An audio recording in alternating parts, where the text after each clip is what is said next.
আজকে আমরা অনেক কিছু নিয়ে কথা বলবো। আজকে অনেকগুলো বিষয় একসাথে আপনার সাথে শেয়ার করার জন্য আমরা এসেছি। প্রথমত, জাতীয় নাগরিক পার্টির আমরা দেখছি অন্যান্য রাজনৈতিক দলগুলো ইতিমধ্যেই তাদের নির্বাচনী যে সফর সেটা শুরু করে দিয়েছে। আমরা আগামী 25শে জানুয়ারি থেকে 6 ফেব্রুয়ারি পর্যন্ত 5 ফেব্রুয়ারি পর্যন্ত মোট 11 দিন আমাদের যে নির্বাচনী পদযাত্রা সেটা অনুষ্ঠিত হবে। মোট 30টি স্পটে আমরা যাব। প্রাথমিকভাবে আমাদের যারা প্রার্থী আছেন তাদের নির্বাচনী এলাকা এবং আমাদের গুরুত্বপূর্ণ বিভাগীয় শহর এবং জেলা শহরগুলোতে আমরা জনসভা এবং পথসভা আয়োজন করব।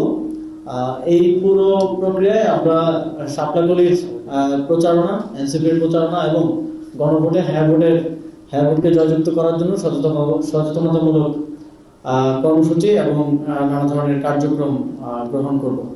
এবং এই কর্মসূচিটা আমাদের মুখ্য সমন্বয়কারী ইতিমধ্যেই আপনাদেরকে জানিয়েছেন। আমরা আহ্বান করব এবং আমরা প্রত্যাশা রাখবো যে আপনারা আমাদের এই কর্মসূচিকে কাভারেজ দেবেন এবং মানুষের কাছে, দেশের মানুষের কাছে সেটা পৌঁছে দেবেন।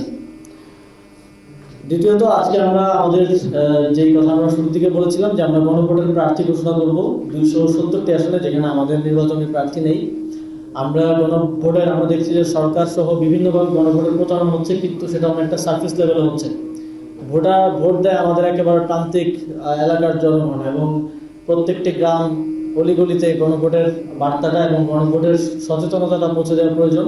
আমরা দেখছি অনেক ধরনের গুজব ছড়ানো হচ্ছে যে গণভোটে হ্যাঁ ভোট দিলে বিসমিল্লাহ থাকবে না, আরো অনেক ধরনের গুজব মাঠ পর্যায়ে ছড়ানোর চেষ্টা করা হচ্ছে। তো সেই জন্য সচেতনতার জন্য আমরা 270টি আসনে গণভোটের প্রার্থী ঘোষণা করার সিদ্ধান্ত গ্রহণ করেছিলাম। আজকে আমরা তার অংশ হিসেবে 238টি আসনে গণভোটের প্রার্থী ঘোষণা করব। এবং আরেকটা যেটা বিষয়, 3টি বিষয়ের মধ্যে, সেটা হচ্ছে আগামীকাল বিকেল 5টায় আমরা ঢাকা বিশ্ববিদ্যালয়ের টিএসসির পায়রা চত্বরে আমাদের পার্টির নির্বাচনী যে থিম সং এবং একই সাথে গণভোটের জন্য আমরা একটা থিম সং করেছি। এই দুইটা থিম সং এর লঞ্চ আমরা করবো আগামীকাল 5টায়। আপনাদেরকে আহ্বান থাকবে, আপনারা সেখানে আসবেন এবং বাংলাদেশের জনগণের প্রতি আহ্বান থাকবে যারা পারবেন সেখানে আসবেন। আমরা আমাদের পুরো বাংলাদেশকে রিপ্রেজেন্ট করে সমাজের বিভিন্ন কমিউনিটি, বিভিন্ন কৃষক, শ্রমিক, ছাত্র সবার অংশগ্রহণে আমাদের থিম সং লঞ্চ করব। আমরা সেই প্রোগ্রামের নাম রেখেছি মাদুর পেতে থিম সং লঞ্চ। সেটা টিএসসির পায়রা চত্বরে আগামীকাল 5টায় অনুষ্ঠিত হবে। এখন আমি আমাদের 238টি আসনে আমরা যে গণভোটের প্রার্থী তাদের নাম ঘোষণা করব এবং তারা এই নাম ঘোষণা হওয়ার পর থেকেই উক্ত আসনগুলোতে তাদের গণভোট নিয়ে যে কার্যক্রম সেটা শুরু করবেন। বাত ব্যথা, প্যারালাইসিস কিংবা আর্থ্রাইটিস, আধুনিক ফিজিওথেরাপি ও পুনর্বাসন চিকিৎসায় নির্ভরযোগ্য নাম ডিপিআরসি। আমরা আমাদের গণভোটের প্রার্থীদের নাম ঘোষণা করছি। পঞ্চগড় 1 আসনে আমাদের নিজেদের প্রার্থী আছেন, নির্বাচনের প্রার্থী আছেন সাইদুল আলম, আপনারা জানেন। পঞ্চগড় 2 আসন থেকে পঞ্চগড় 2 এ আমাদের গণভোটের প্রার্থী হচ্ছেন শিশির আসাদ।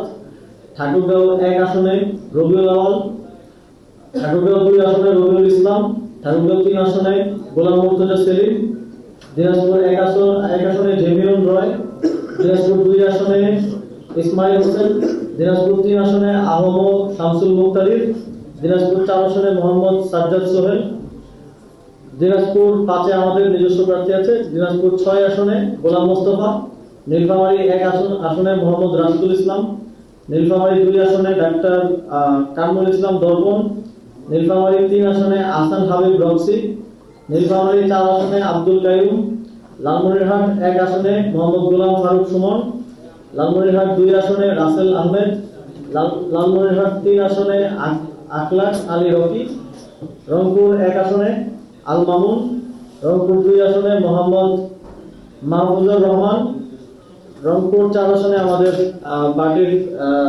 যিনি সদস্য সচিব প্রার্থী আছেন, রংপুর 5 আসনে শেখ রেজওয়ান, রংপুর 6 আসনে মোহাম্মদ এস মজনু, কুড়িগ্রাম 1 আসনে কৈলাস চন্দ্র রবিদাস, কুড়িগ্রাম 3 আসনে ইঞ্জিনিয়ার মোহাম্মদ আবু সাইদ, কুড়িগ্রাম 4 আসনে মেহেদি হাসান খান, গাইবান্ধা 1 আসনে লুৎফুর রহমান বকশি, গাইবান্ধা 2 আসনে ফিহাদুর রহমান দিবস, গাইবান্ধা 3 আসনে মোহাম্মদ নাজমুল হাসান সোহাগ, গাইবান্ধা 4 আসনে জাহাঙ্গীর আলম ডাবলু, গাইবান্ধা 5 আসনে মোহাম্মদ জাহিদ হাসান জীবন, জয়পুরহাট 1 আসনে গোলাম কিবরিয়া, জয়পুরহাট 2 আসনে ইঞ্জিনিয়ার গোলাম কবির, বগুড়া 1 আসনে মহিবুল নবী মিশু, বগুড়া 2 আসনে জাহাঙ্গীর আলম, বগুড়া 3 আসনে ইজাজ আল ওয়াসি জিম, বগুড়া 4 আসনে মোহাম্মদ স্বপন মল্লিক, বগুড়া 5 আসনে ইঞ্জিনিয়ার রাশেদ সাদাত, বগুড়া 6 আসনে সাকিব মল্লিক পৃথিবী, বগুড়া 7 আসনে রাফিয়া সুলতানা, চাঁপাইনবাবগঞ্জ 1 আসনে মোহাম্মদ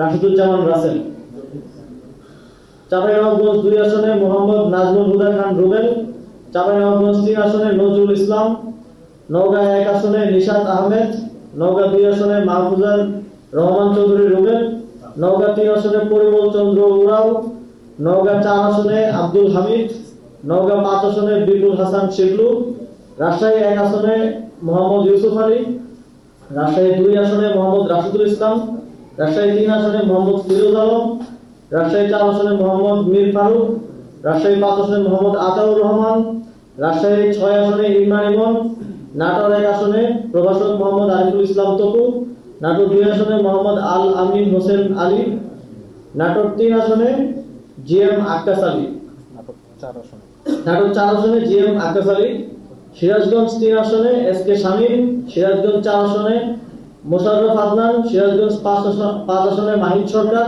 সিরাজগঞ্জ 6 আসনে আমাদের নিজস্ব প্রার্থী আছেন। আমি এখন বাকি প্রার্থী ঘোষণা করার জন্য অনুরোধ করবো আমাদের গণভোট বিষয়ক যে উপকমিটি ছিল সেই উপকমিটির প্রধান আমাদের ফরিদুল হক ভাইকে।